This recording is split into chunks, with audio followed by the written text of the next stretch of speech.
Блин, что-то скучное. Олег, дай бит давай. Я Костя, а Варя нет. Дети, которые нас очень многому научат. Далі не буду отрымливать адукацию, например, я не буду далі развиваться. Я только начал понимать, чего я хочу лет в 30. Драка шляхты и людей из вёски, и сверху над ними висела гигантская жопа. Какая-то вот эта мудрость нового поколения. Мою мать. Мать и казала сидеть тихо. Я тиктокер теперь известный. И теперь мои рекомендации вот котики, сосиски и все. В вашем возрасте я жил в совке, да. Херня просто жахливая. Там настолько шмат жорстокости, гвалту. Потому что это дом. Готовы? Так, давай. Раз, два, три. Все стало больше жестко. Дети спрашивали, где здесь место для курения. У момент затримання я думав, твою ж макавку, гэта ж калі паглядзець, хто мае бацькі і дзе яны зараз, все, капец. Ты домашку сделала? Зачем мне компасировать мозги каждый день? Я инфлюенсер тиктоковый. Тебе назло пойду специально сидеть в телефоне. І я вельмі ганаруся, што я таксама беларус. Всегда использую вас, то есть, чтобы от вас что-то поиметь. Ребята, мы едим сырое мясо. Эфир с сахаром, квас лецкий и тархун. Черный чай с сахаром. Еще я достаю отсюда свою коричневую палочку. Хочу маму вставать с дивана. Я тикток-инфлюенсер. Ты ляж, полежи трошечки. Ну, ты уже, все. Я очень люблю пафос. Вельмі пафосна прыгучыць Беларусі на вось тут, яна разом са мной Дай тебе за допрацаваць. это печеньку. Ой, дзякуй вялікі. Дзякуй. Я Всё, еще щас. люблю, когда маленький ежик ест кусочек лимона, или когда две обезьянки вот так вот, да. То есть Человек такой ставит на себе хрест, грубо кажучи. у нас все в мире нормально. Тяжелые времена рождают сильных людей. Я не помню, кто это сказал. Может быть, кто-то из известных киноактеров, который играл супергероев. Но на самом деле это и правду так. Сегодня у меня будут очень специальные гости. Это люди, которые принадлежат к тому поколению, которого мы пока не слышим. Как бы их голос пока заглушают наше поколение. Но очень хочется узнать об их мечтах, об их стремлениях и о том, каким они хотят увидеть тот мир, в котором мы все будем жить. Может быть, не все мы, но уж большинство точно. И этим миром им придется управлять со временем. При этом они пережили уже очень многое. Они пережили пандемию, когда вокруг умирали люди, они пережили август 20-го, революцию, потом опыты эмиграции, потом войну, когда им пришлось уезжать из Украины. И сейчас эти молодые люди пережили гораздо больше, чем многие старички в таком преклонном возрасте. И я знаю, что эти люди станут невероятно сильными, потому что каждое следующее поколение лучше предыдущего. Хочется их накормить чем-нибудь супероригинальным. И сегодня это будет черничный суп. Это голубика. Это черника. Мы смешаем чернику с голубикой, чтобы вкус стал еще более насыщенным. Это вообще блюдо, оно родилось в Швеции. Я его попробовал, когда мы с семьей мы поехали на концерт недалеко от Риги, и потом приехали в Таллин. Я начну готовить, знаете, с чего? С того, что приготовлю тесто, потому что это будет черничный суп с тюилем. Тюиль – это такое печенье, которое очень просто готовится и которое очень хорошо сопровождает подобный суп. Сначала я выливаю вот сюда 3 белка.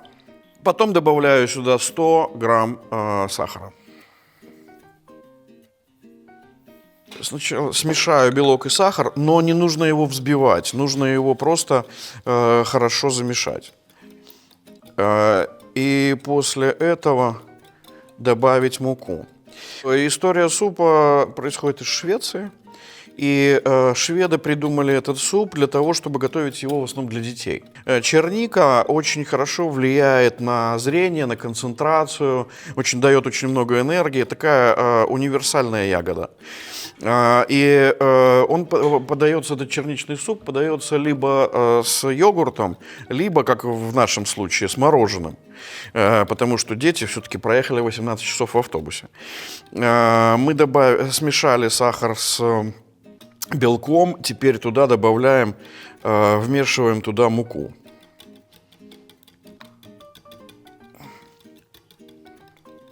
Тесто получится достаточно жидкое. И оно таким и должно быть, потому что оно должно так растекаться в тонкий тюиль. И заранее я растопил сливочное масло, чтобы добавить его, вмешать в это тесто. Дал ему остыть, потому что горячим его вливать сюда нельзя, свернется белок, и не получится та консистенция, которую бы хотелось.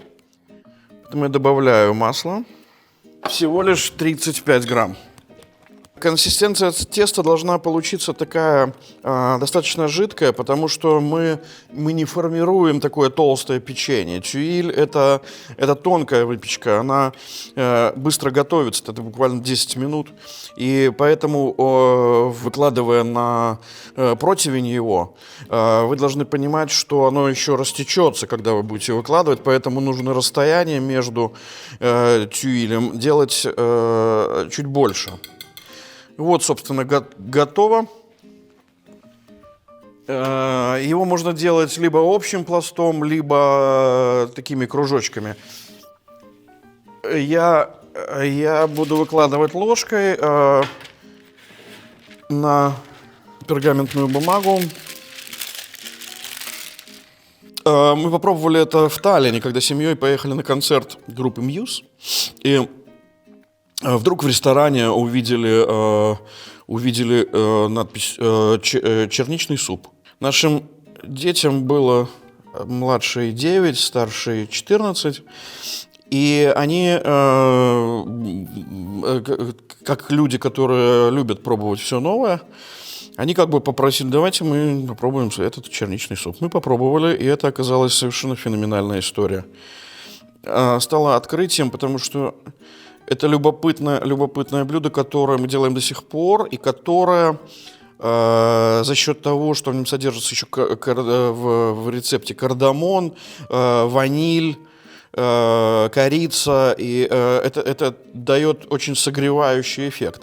Но любопытно, что шведы, которые его придумали, они сделали это блюдо еще более универсальным. Они летом подают его для детей холодным, а зимой горячим. И зимой родители дают детям его как завтрак, потому что, как я говорил, это как бы увеличивает концентрацию и дает очень хороший приток энергии. Вот мы выложили тюиль на противень, щедро посыпаем миндалем.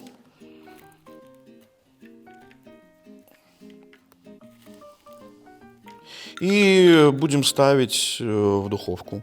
Всего это займет 10 минут, как раз ровненько столько, сколько нам, скорее всего, понадобится на приготовление самого супа. Итак, 10 минут, мы засекаем 10 минут, ну, это, собственно говоря, по тюилю и будет видно, когда он готов. И он становится таким золотистым, и это сразу видно. Значит, я включаю плиту, и первое, что я делаю... Здесь уже есть немножко воды. Вообще воды понадобится 3 стакана. Здесь есть немного воды. Вот остальное я добавлю. Но сначала я выложу сюда в небольшое количество воды голубику и чернику. Они выделяют свой сок очень активно. Поэтому нужно понимать, что... чтобы это не превратилось в компот, оно должно как бы... Если вы думаете, что это такая большая проблема не в сезон черники, то, поверьте, можно взять просто мороженую чернику, и этого уже будет достаточно. Мы поставим это на средний огонь, чтобы нам нужно будет довести до кипения, и тогда мы продолжим это делать. Значит, сейчас я выдавливаю сюда сок одного лимона.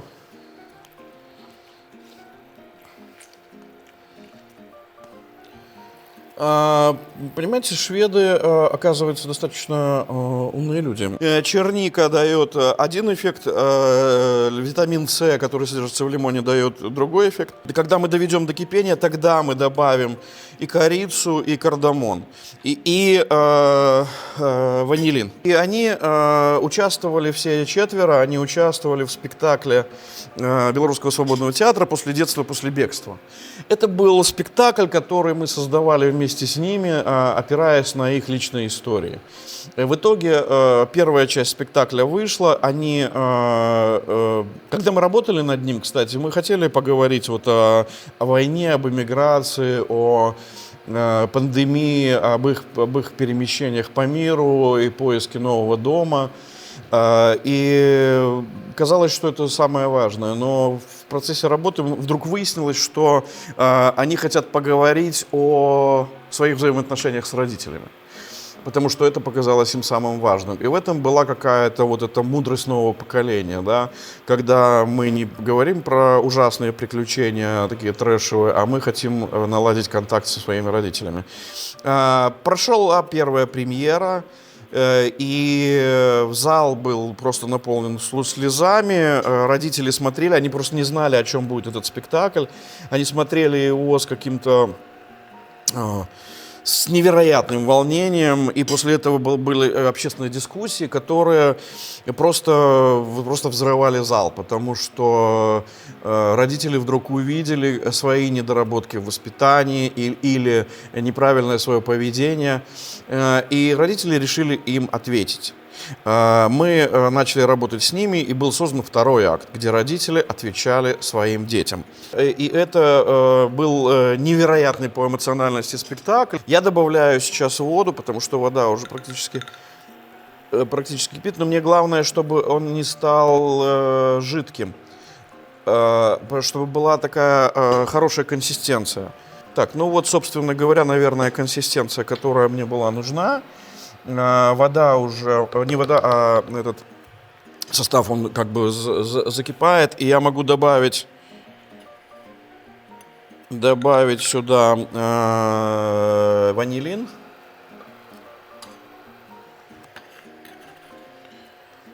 Сюда же я добавляю корицу, достаточно одной палочки. Потом я ее достану и уберу оттуда, и кардамон. Кардамон дает такой очаровательный привкус, которого не ждешь от фруктового супа. И это такая очень типичная приправа в Швеции. Они много используют, причем в тортах, булочки с кардамоном. И я вам рекомендую обратить на эту специю внимание, потому что дает такой хороший, насыщенный, очень интересный вкус. Теперь мне осталось только добавить сюда кленовый сироп. Его достаточно, ну, если это чайная ложка, но на самом деле где-то, наверное, 2 столовых ложки. А может быть побольше даже, потому что здесь я взял чуть больше, сделал объем, поэтому можем добавить, ну, вот так. Потом я перемешаю, попробую и скажу, может быть, стоит кленового сиропа добавить больше. Да, можно добавить еще кленового сиропа. Он дает такую естественную сладость, не сахарную, а такую очень натуральную. Признаюсь, хоть это и не совсем полезно, но мне больше нравится не с йогуртом этот суп, а с мороженым. И даже скажу, что грешен в том, что с мороженым таким, как вот наш старый пломбир. Сливочное такое жирноватое мороженое, которое вот со вкусом черники и с кардамоном становится таким прям ядром этого блюда. Дети хотят прожить вот это свое детство, которого наши власти его пытаются лишить. Смешной момент, когда мы приехали в Европарламент, и Наташа говорит организатору: ну как тут наши дети? А он говорит: дети спрашивали, где здесь место для курения. Уменьшаем огонь. Нам нужно будет часть ягод отсюда забрать, переложить вот сюда, потом блендером это дело пробить и потом ягоды вернуть, как бы для такого украшения и для создания такой дополнительной текстуры. Сейчас я еще раз попробую.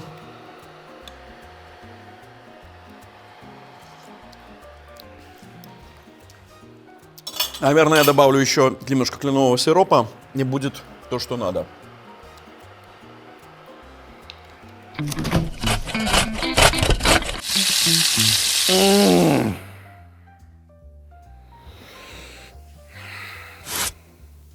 Удастся ли избежать головной боли во время поступления в вуз? Не знаю, не знаю. Нам надо уже наконец разобраться, что общего, да ничего там общего, что, в чем разница между высшим образованием в Беларуси и вне ее. И как избежать головной боли при поступлении вашего чада в вуз. Не знаю. Не знаю. Я, честно сказать, мне легче из вот этого ревеня сделать пирог, чем разобраться в системе высшего образования Беларуси. Ну так. Ну вот сейчас он остынет, и мы его отделим от бумаги. Я забираю часть ягод.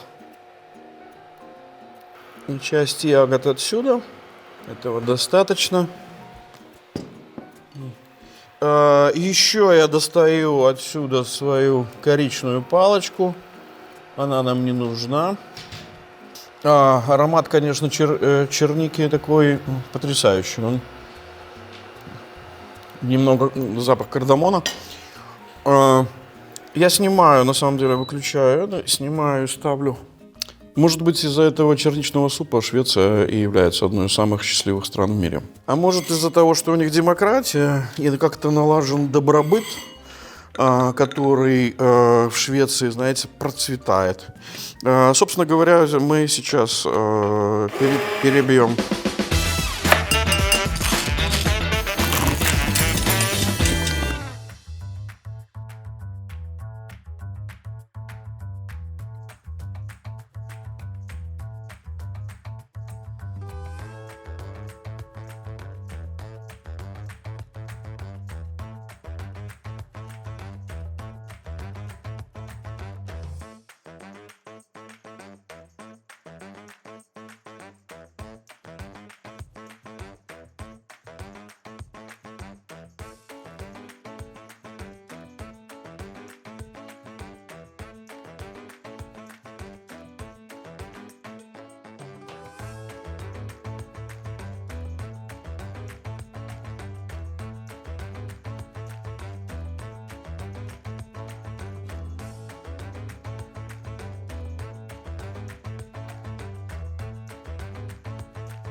Ну, итак, черничный суп готов, с мороженым, с тюилем, все вроде бы в порядке. И можно приглашать дорогих гостей. Вот я, собственно говоря, их и дождался. Садитесь. Садитесь, хватит этого базара. Все, собственно говоря, вот это тюиль, это такая печеньки к этому супу. Берите и погнали. Погнали? И никакой грусти тут не... Отказний момент. Зараз дайте подумать трошечки. Нет, еще хвилинку. Все, я готов. Вы готовы? Так, давай. Раз, два, три. С Новым годом!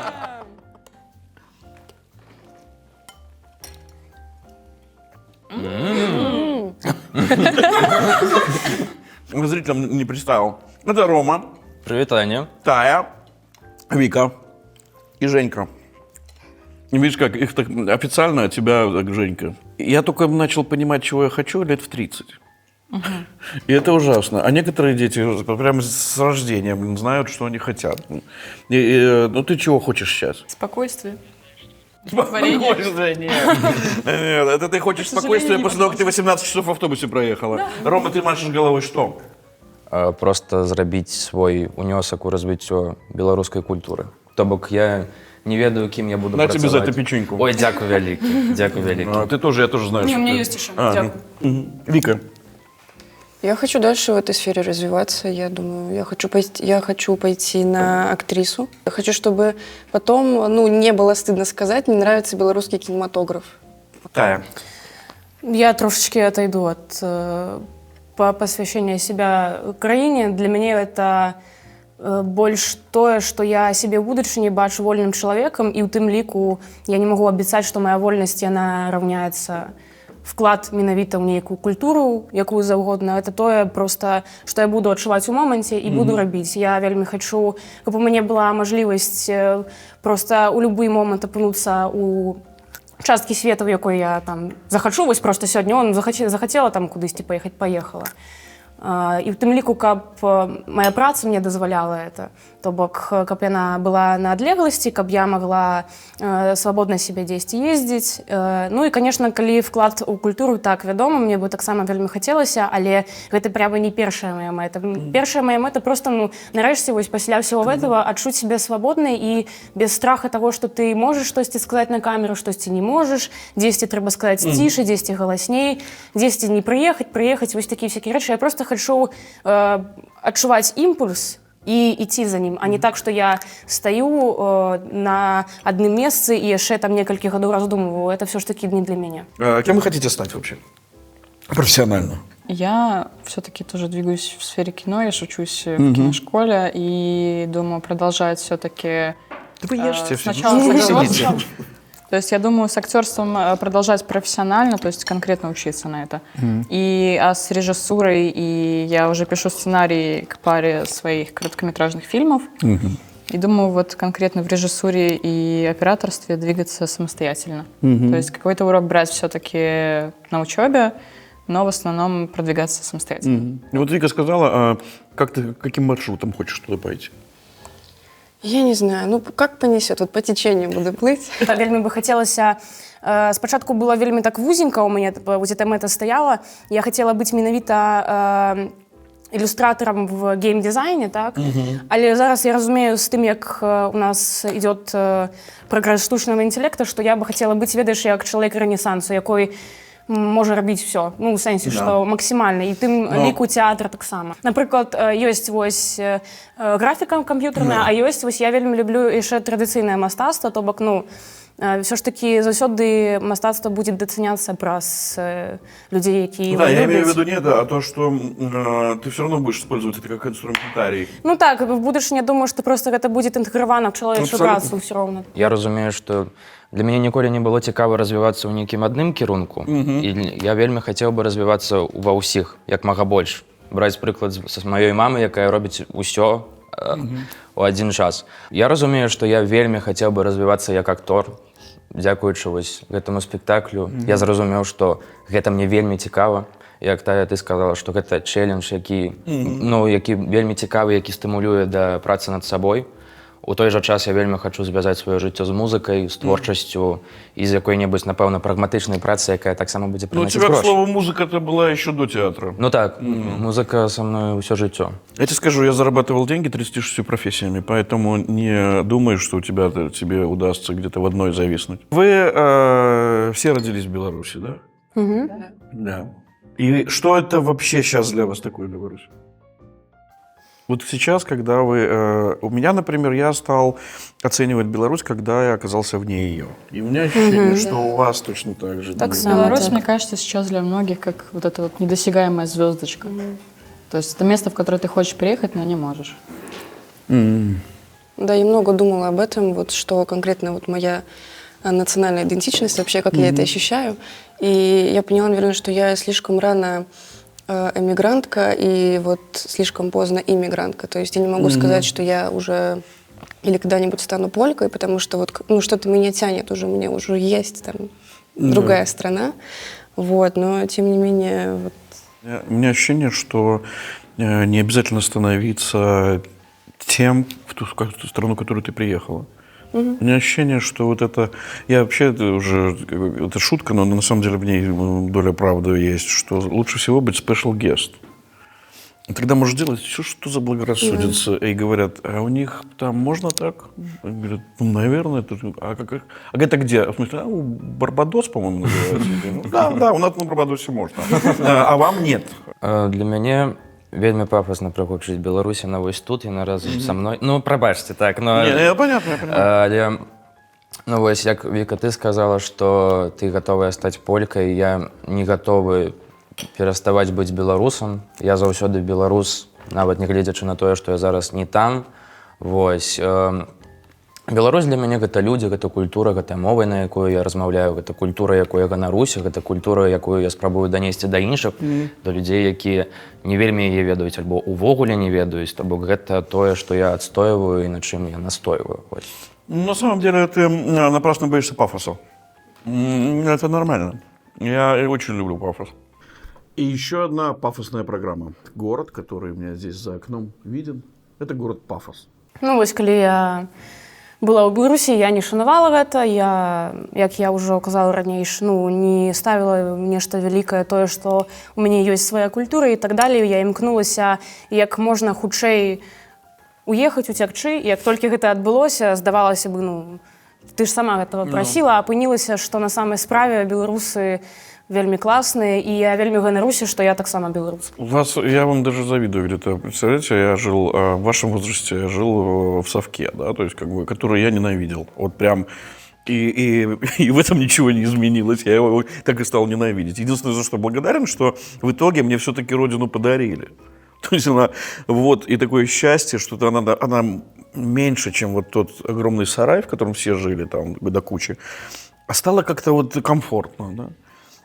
Вас, кто у нас арестовывали? Женьку и Рому, да? Вот тогда вы что думали про страну?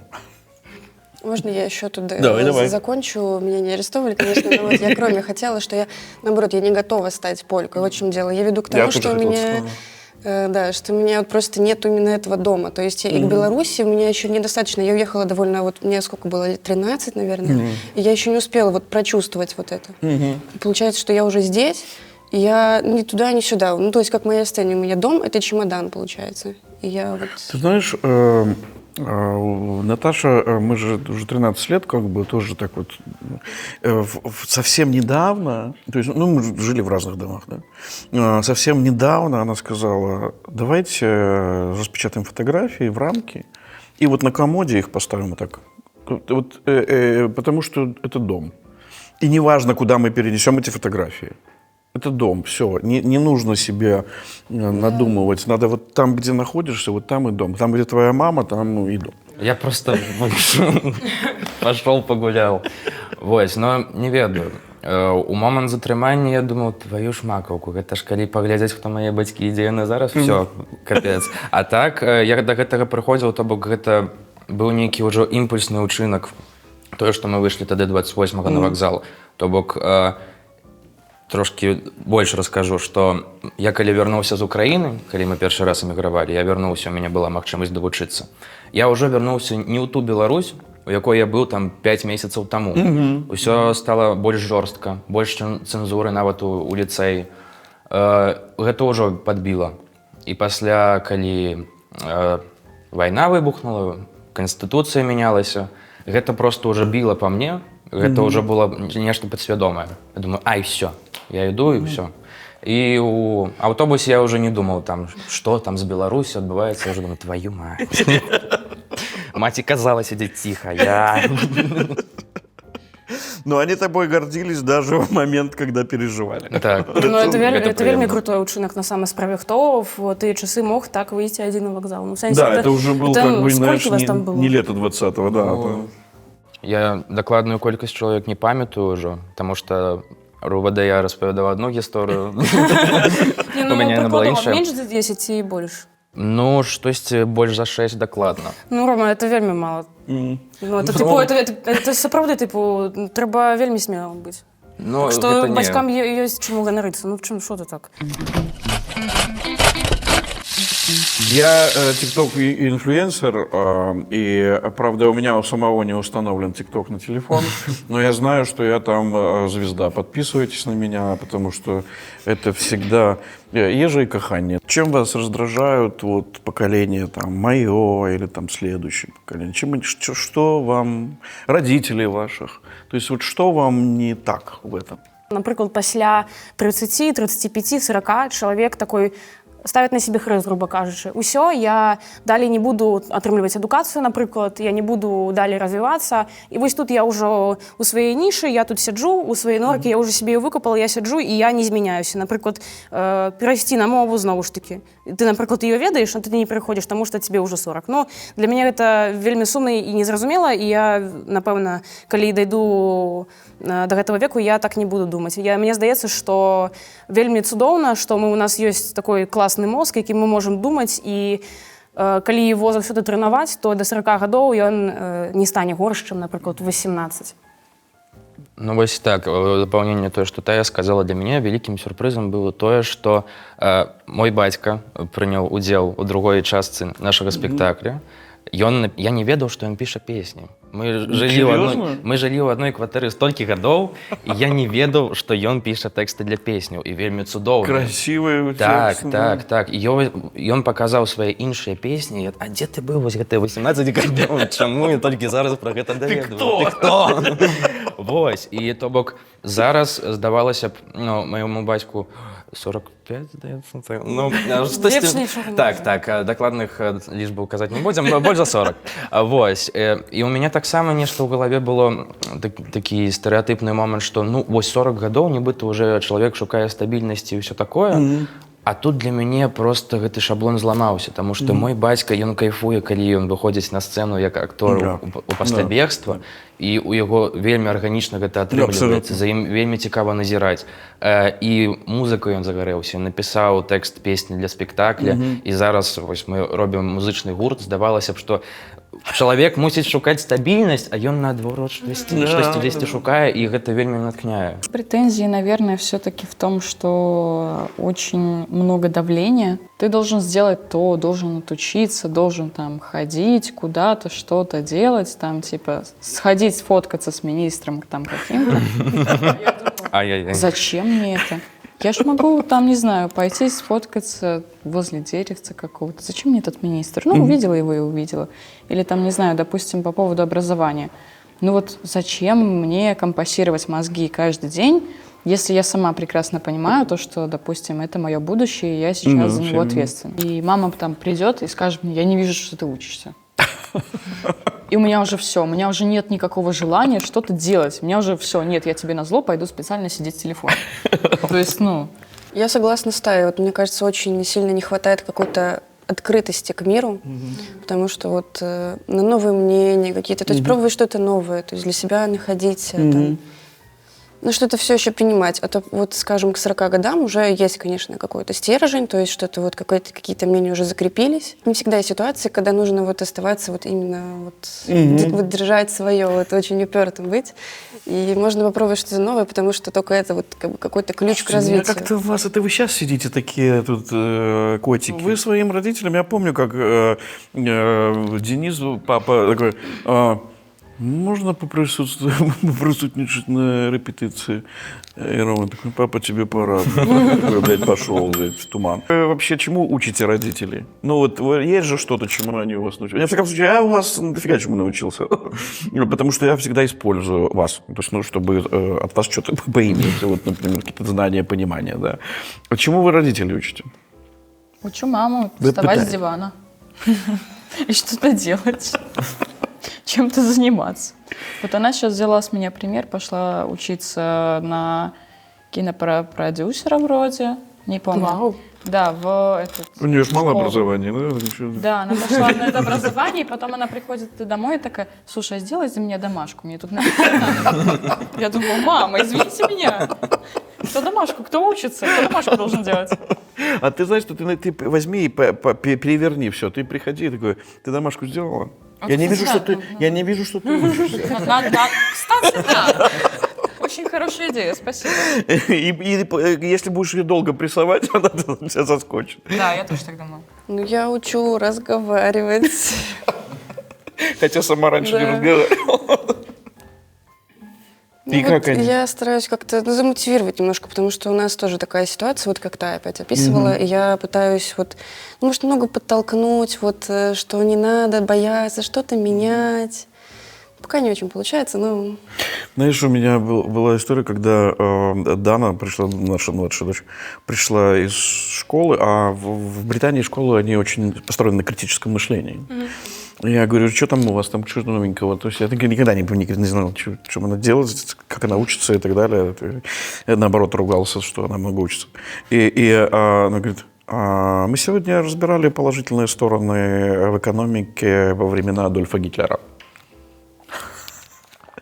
И я так оценил. То есть, чтобы тебе понять природу, да, диктатура, тебе нужно понять, чем он смог купить. Да? И это трезво. То есть, да, что-то было хорошее, почему же тогда они же его любили, да. И раз тебе объясняют. Ты чему учишь маму? В першую чаргу шанаваць маю, але і іншых людзей асабістую мяжу. То бок не тое, каб не лезть у сваю справу, але вось было раней ж так, што са мной размаўлялі як хацелі, а я так не магла рабіць. Я проста стараюся зараз максімальна цвёрда стаяць на сваёй пазіцыі, чаго я не рабіла ранейш. І я бачу, што гэта акупаецца і на самай справе, што калі не трэба чакаць ад людзей таго, што яны першыя пайдуць на кантакт і нешта зменяць у вашых стасунках, заўсёды трэба ўсё рабіць першым, бо на самай справе ніхто за цябе нічога не зробіць. Маці ў мяне асацыюецца з чалавекам, які альбо бегае кудысьці, арганізуе мерапрыемства, альбо арганізуе мерапрыемствы ў камп'ютары. Вось, то бок сапраўды ўжо гэта па інерцыі нібыта працуе. Вось, я паўтараю, што я чалавек, які вельмі любіць адпачываць, я магу гэтаму навучыць. Вось. Маці заўсёды паўтараю, што так, трэба трошачкі зрабіць паўзу і трошкі выдохнуць, таму што гэта вельмі важна. Энергія і адпачынак. Какой вкус вам дарит счастье? Это может быть все что угодно. Чамусьці менавіта Алёнка ў мяне асацыюецца з лепшымі момантамі жыцця ў Беларусі і з апошнімі момантамі жыцця ў Беларусі. Гэта такая эклектыка розных эмоцыяў, і вось я калі яе ем, у мяне вось такі ўспаміны цудоўныя. Таму я б, напэўна, назваў вось гэты смак шчасця. Я бы сказала, что это карпаччо. Я только недавно доведалася, что это не блюдо, а стартер. В сенсі блюдо, але не галоўнае. Так само это спачатку мне далі, калі я зусім малая была, его спрабаваць, і потым мне так спадабалася, што мы вельмі часта, калі была мажлівасць... Карпаччо з чего? Из рыбы? Из говядины. Из рыбы таксама прикольная, але не настолькі, як из говядины. Вось. І мы гатавалі дома, бо это, падавалі гэта карпаччо в піца-темпа.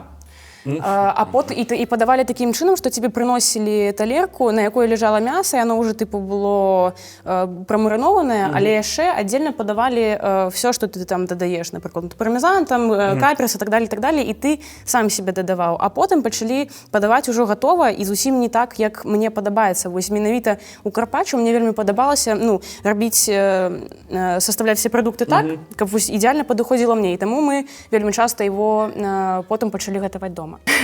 Яно мне нагадывае фразу моей мамы кожны раз, і пры гэтым, тайминг так само один и той самый. Ребята, мы едим сырое мясо. Мы едим сырое мясо, ребята. Кожны раз одно и то самое. Але, вядома, што гэта выклікае ў мне цеплыню, бо, это вельмі так забавно, што чалавеку настолькі ён уражаны вельмі гэтым фактам. Жень. Наверное, кефир с сахаром. Ничего себе. Слушай, это я в детстве ел. Да. Пил. И я пил именно с сахаром всегда. Да. И потом с возрастом... Мы чем-то... Я и забыл. Да, для меня это кефир с сахаром, квас лецкий и тархун. Вот у меня, наверное, все-таки напитки только. Кефир с сахаром, это, естественно, ассоциируется с детством. Как сидишь перед телевизором, баба, кефир, сахар. Тебе приносят кефир с сахаром, и ты сидишь счастливый и пьешь кефир с сахаром и смотришь мультики. Ты сейчас говоришь, я даже вспоминаю, как сахар этот тонет в кефире, да, и потом... Черный чай с сахаром. Офигеть. Вот так просто. Да, ну вот просто много продуктов из Беларуси мне тоже очень сильно нравится, и я вот очень по ним скучаю, но вот что было и там, и есть здесь, это вот этот черненький просто пакетированный липтон там, с 3 ложками сахара, ну, почти чай с любовью, вот. Ну, то есть всегда, когда плохо, когда хорошо, там, после, не знаю, бессонной ночи, вот всегда вот там приносят этот чаечек, это как объятие получается. Чувствуешь заботу? Да.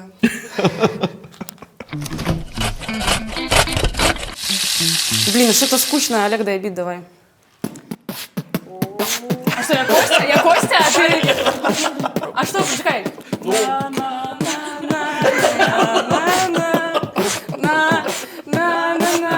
Так а что, далее сюжет идет или нет? Я не разумею. А все, свет выключается. И вот такая фигня. А дальше там такое, ребята, с мандаринами. Пробки опять Знаете, вскрыла. что сейчас будет? Я сейчас уйду отсюда. Просто скажите о своих мечтах зрителям каждый, и все. И вы таким образом закончите логически эту программу.